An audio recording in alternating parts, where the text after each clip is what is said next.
بسم اللہ الرحمن الرحیم۔ عزیز دوستو، آپ سب کو ناگ ٹی وی 4 پر خوش آمدید۔ عزیز دوستو، اس وقت پاکستان مشکل ترین حالات میں گرا ہوا ہے اور اس وقت ایک دنا اور عقل مند سیاستدان کی ضرورت ہوتی ہے یا لیڈر کی ضرورت ہوتی ہے جو صرف اپنی عوام کا فائدہ سوچے اور عوام کے مفاد میں ایسے اور صحیح فیصلے کرنے والے ہم کہاں سے لائیں۔ دوستو، قائد اعظم محمد علی جناح کے آخری دنوں میں ایک ریٹائرڈ بریگیڈیئر ان کے ہاں ملازم تھے اور ان کے پرسنل سیکرٹری تھے۔ جب وہ قائد اعظم محمد علی جناح کا ذکر کرتے تو وہ آپ دیدہ ہو جاتے۔ ایک بار وہ کہنے لگے، میرا دفتر قائد اعظم کی خوابگاہ کے نیچے تھا اور جس دن بھی انہوں نے کوئی مشکل فیصلہ کرنا ہوتا تو پوری رات اپنے کمرے میں چلتے چلتے گزر جاتی اور ان کے نرم و نازک جوتوں کی ٹک ٹک کی آواز آتی رہتی اور اے ڈی سی کی سرکاری ڈیوٹی ختم ہو چکی ہوتی مگر وہ بھی اپنے دفتر میں بیٹھے رہتے اور پوری رات کی گہرائی سوچ کے بعد جو ہمارے قائد جو فیصلہ فرماتے دوستو، وہ قوم کی تعمیر کا عنصر ہوتا، قوم کے فائدے کے لیے ہوتا اور صرف اپنے عوام کے مفاد میں۔ وہ ایک بار کہتے ہیں، قائد کے ساتھ کام کرنا میرے لیے ایک فخر کی بات ہے۔ دوستو، جب پاکستان معرض وجود میں آیا، مختلف ممالک میں قائد اعظم نے اپنے سفراء بھیجے اور پاکستان میں بھی دوسرے ملکوں کے سفراء بھی آتے اور جب وہ اسناد قائد اعظم محمد علی جناح کے سامنے پیش کرتے، ان کی شخصیت سے ایسا مرغوب ہوتے، وہ اسناد تھماتے تھماتے رکوع کی حالت میں چلے جاتے۔ دوستو، یہ تھا ایک تاریخ ساز سیاستدان ہمارے سامنے، اس کے اقوال، اس کی تقاریر، اس کے اقوال، وہ نہایتی نپی تلی رائے کے مالک ہوتے اور بے حد درجہ محتاط رہتے۔ دوستو، کبھی آپ نے سوچا ہوگا قائد اعظم محمد علی جناح کے بعد وہ کون سا ایسا لیڈر ہے جس نے سب سے زیادہ مصائب، مشکلات دیکھیں اور اس کی شخصیت سے اختلاف رکھنے والے بھی یہ ماننے پر تیار ہوتے ہیں یہ شخص سفارتکاری کا ایک نہایت اعلیٰ جادوگر تھا۔ دوستو، اس وقت ملک خون میں ڈوبا ہوا، 90,000 قیدی ہمسایہ ملک کے قبضے میں، اور انڈیا نے مغربی پاکستان کے وسیع تر علاقے پر قبضہ بھی کیا ہو، اور اتنے مشکل حالات میں ذوالفقار علی بھٹو انڈیا کے دورے پر جاتے ہیں اور شملہ معاہدہ بہت ہی مشہور و معروف ہے۔ دوستو، جب واپسی کا زاد راہ باندھ لیا اور اس کے بعد سب کو پتہ چل چکا تھا چاہے وہ انڈیا اندرا گاندھی ہو، چاہے ذوالفقار علی بھٹو ہو، ان سب کو پتہ تھا مذاکرات ناکام ہو چکے ہیں۔ دوستو پھر وہ ذہانت کا پتلا، وہ عقل کا پتلا جانے سے پیشتر وہ اندرا گاندھی کے ساتھ ایک یادگار چہل قدمی کی۔ وہ ایسی چہل قدمی تھی کہ وہ ایسے معاہدے پر پہنچ چکے اور شملہ معاہدے کے نام پر ایک ایگریمنٹ ہو گیا۔ دوستو یہ صرف بھٹو کی طلسماتی سفارتکاری سے ہر سہولت لینے پر تیار ہو گیا۔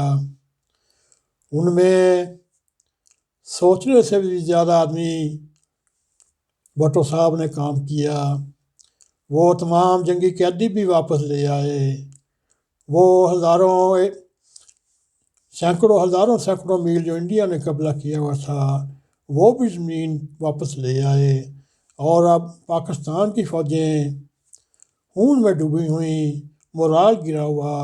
یہ ذہین پرائم منسٹر نے ہر طرف سے پاکستان کی بقا کو سامنے رکھتے ہوئے اس میں چند سال ایسے اقدامات کیے، پاکستان پھر اپنی راہ پہ چل پڑا۔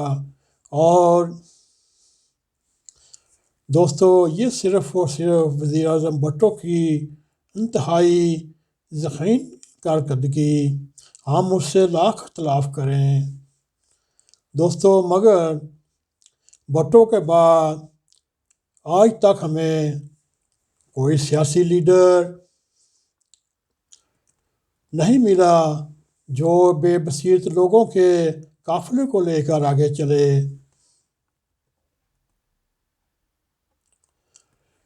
اور کارگل کی جنگ کے درمیان پاکستان کے پرائم منسٹر نواز شریف چین کے دورے پر تھے، اور سیکرٹری خارجہ جنگ کی لفظ بلفظ کارروائی کی خبر دے رہا، اور سیکرٹری خارجہ نے نواز شریف صاحب کو مشورہ دیا کہ جناب فوری دورہ ختم کر کے پاکستان چلیں، پاکستان میں جنگ کی آگ جل رہی ہے۔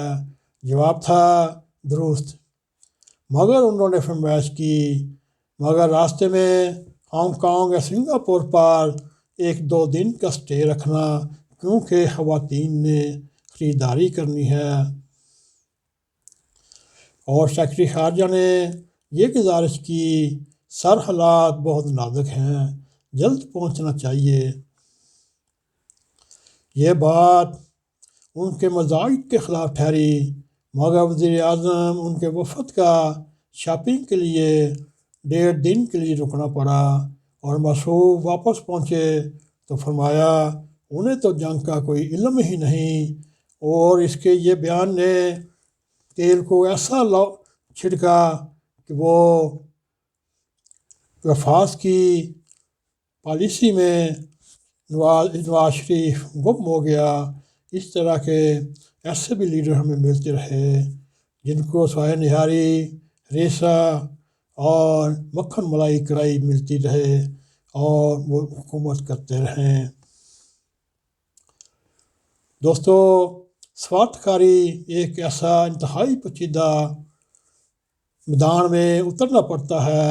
اس میدان میں جنرل مشرف بھی اسی طرح غلطی پہ غلطی کرتا رہا جس طرح نواز شریف کرتا رہا، اور افغانستان کے معاملے میں اس نے ایسے غلط فیصلے کیے کہ یہ جنگ ہمارے ملک میں آ گئی۔ دوستو وہ جنگ جو مشرف کے دور پہ پاکستان آئی اور آج تک جاری ہے، اور پرویز مشرف نے سفارتکاری میں ذہنی طور پر اپنی شکست تسلیم کر لی، اور تھوڑے عرصے بعد طالبان نے ہمارے ملک میں اینٹ سے اینٹ بجا دی، اور ہمارے لیڈران چاہے وہ سول ہوں، چاہے وہ ملٹری ہوں یا اسٹیبلشمنٹ ہوں، ان کو اپنے ناک سے آگے کچھ نہیں نظر رکھتا۔ دوستو اس طرح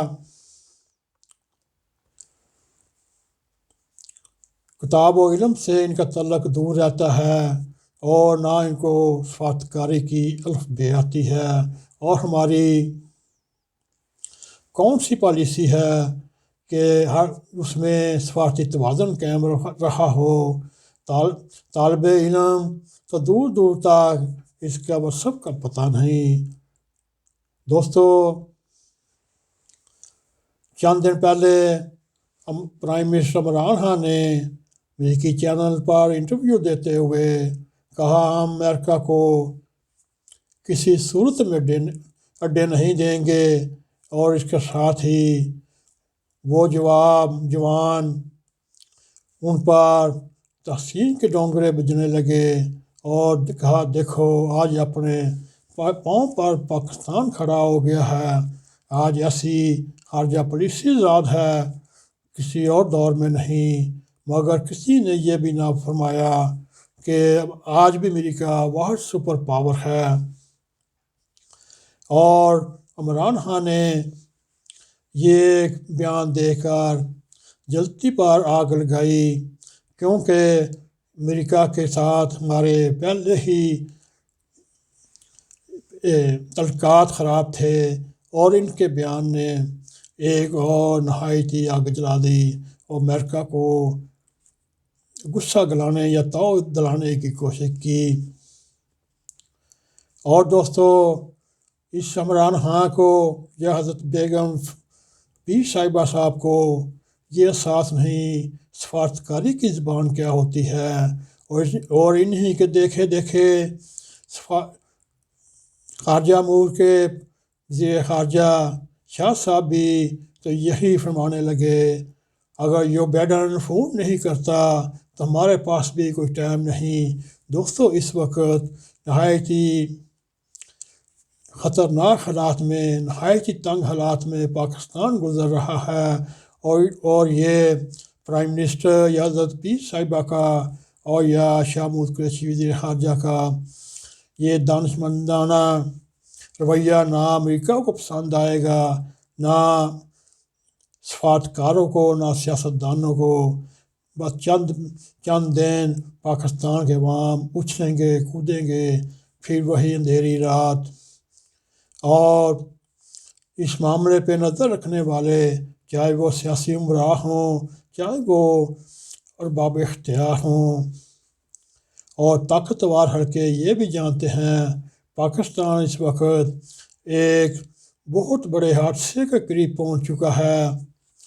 ریاستوں کے تعلقات میں سنجیدگی، میانہ روی کے بغیر جذبات کچھ نہیں کہتے، اور امید ہے دوستو آپ سمجھ گئے ہوں گے پاکستان کی راہ میں مشکلات کم نہیں ہوئیں، مشکلات پرائم منسٹر کے اس بیان نے اور دور کر دیں۔